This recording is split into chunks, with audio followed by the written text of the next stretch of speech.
All right, we got to talk about some COVID updates and some vaccine updates because some of the things I'm seeing in the news are just startling, especially this headline from CNN. FDA vaccine advisors disappointed and angry that early data about the new COVID-19 booster shots wasn't presented for review last year. Whoa, that's right.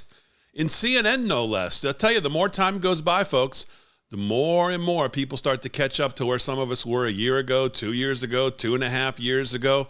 Hey, everybody, Damon Roberts here. Glad you're in for another video. This video is, of course, brought to you by our friend Mike Lindell and MyPillow, mypillow.com. Use our code LFS6B at checkout for 10 to 60% off, mypillow.com. That's right, Elizabeth Cohen, Naomi Thomas over at CNN with this headline. Some vaccine advisors to the federal government say they're quote-unquote disappointed and angry that government scientists and the pharmaceutical company Moderna didn't present a set of infection data on the company's new COVID-19 booster during meetings last year when the advisors discussed whether the shot should be authorized and made available to the public. Ooh, so we're hiding a little data here, huh, from the decision makers. That doesn't sound good. That data suggested the possibility that the updated booster might not be any more effective at preventing COVID-19 infections, well, than the original shots. And we all know those weren't too effective either. So what does that tell you about this? The data was early and it had many limitations, but several advisors told CNN that they were concerned about a lack of transparency. Now, you, the U.S. taxpayer, well, you spent nearly $5 billion on the new booster, which has been given to more than 48.2 million people in the U.S. Quote, I was angry to find out that there was data that was relevant to our decision that we didn't get to see, said Dr. Paul Offit, a member of the Vaccines and Related Biological Products Advisory Committee, a group of external advisors that helps the FDA make vaccine decisions. He said, quote, decisions that are made for the public have to be made based on all available information, not just some information, but all information. I mean, it seems like a pretty reasonable position to have by the doc here. Like to make a decision, I'd like to have all the data before I make that decision, especially when you're talking about people's health. You're talking about something that could be harmful, something that has already shown to have multiple side effects. At a meeting of this FDA advisory group in June and a meeting in September of a panel that advises the U.S. Centers for Disease Control and Prevention, the experts were presented with reams of information indicating that the new vaccine worked better than the one already on shelves, according to a review of videos and transcripts of those meetings and slide presentations that were made by Moderna, the CDC, and FDA officials. That data was based on blood work done on a study of participants to assess how well each vaccine elicited antibodies that fight off the Omicron strain of the virus that caused COVID-19. That data, the data that was not presented to the experts, looked at the actual infections, like who caught COVID-19 and who did not. That would seem like pretty much the baseline thing that you need to have in a study if you're going to assess whether to come out with new boosters. You might want to actually have the data of actually who got it and who didn't. It found that 1.9% of the study participants who received the original booster became infected. Among those who got the updated bivalent vaccine, the one that scientists hoped would work better, well, guess what? A higher percentage, 3.2%, became infected. Both versions of the shots were found to be safe. Well, I think that's pretty much debatable at this point. This infection data was far from complete.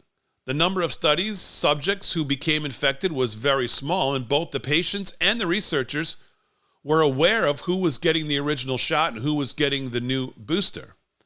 Despite these imperfections, the data was included in a preprint study that was posted online in June, again in September in an FDA document, and then later that month in a top medical journal. And advisors to the FDA and the CDC said that data should have been shared with them as well. So, as they're keeping information secret on one hand, what also did we learn this week? Well, we saw that 2 peer-reviewed German studies have found that the mRNA vaccines, that's the vast majority of what the U.S. market got, well, that they induce worse antibodies compared to the traditional adenovirus vaccines. And we know they also produce worse antibodies than actually just getting the disease, natural immunity, which everyone now is seemingly coming around to natural immunity. Only 3 years late, but I guess it's better late than never. The first of these two papers of these German studies was published in Science Immunology, December 22nd. It focused on mRNA boosters, while the second, published in Frontiers in Immunology, found the same association with the two-dose primary series. The Frontiers papers has the added distinction of a Pfizer scientist serving as its editor and one of Anthony Fauci's staffers at the National Institute of Allergy and Infectious Disease as a peer reviewer, suggesting that the mRNA vaccine maker and the feds were aware of a potential antibody problem around the time Omicron targeting boosters were authorized. And our friend John Solomon in Just the News has reported on this study. So again, data that they knew, that was kept from you, that was kept from other doctors. These findings call into question the government's promotion of bivalent boosters, even while regulators admit that the newer COVID variants are evading vaccines. Fauci's group did not respond to Just the News queries on when they knew mRNA vaccines might induce a less effective antibody response, given their employees' involvement in the editing and reviewing the Frontiers paper. Fauci stepped down as NIAID director at year's end after his scientists completed peer review. Quote, the long-term impact of the switch to IgG4 antibodies is unclear, former New York Times drug industry reporter Alex Bernenson wrote in his newsletter, which analyzed both IgG4 studies. But nearly all of the wealthy countries that heavily use the mRNA jabs continue to endure waves of COVID and significant numbers of death, particularly those with little prior infection, such as Japan. Without a stark change in across-the-board COVID vaccination policy, the U.S. stands to become even more heavily reliant on mRNA vaccines amid uncertainty over Johnson & Johnson's place in the market.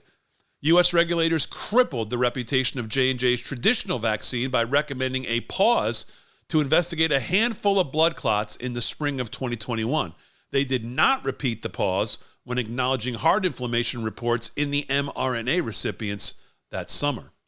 The Wall Street Journal reported last week that slumping demand led J&J to end manufacturing agreements for its traditional vaccine.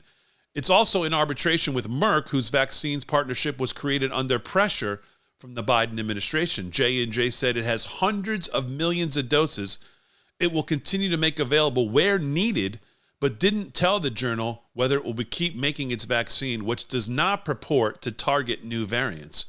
The only other traditional COVID vaccine maker, Novavax, received authorization just 6 months ago.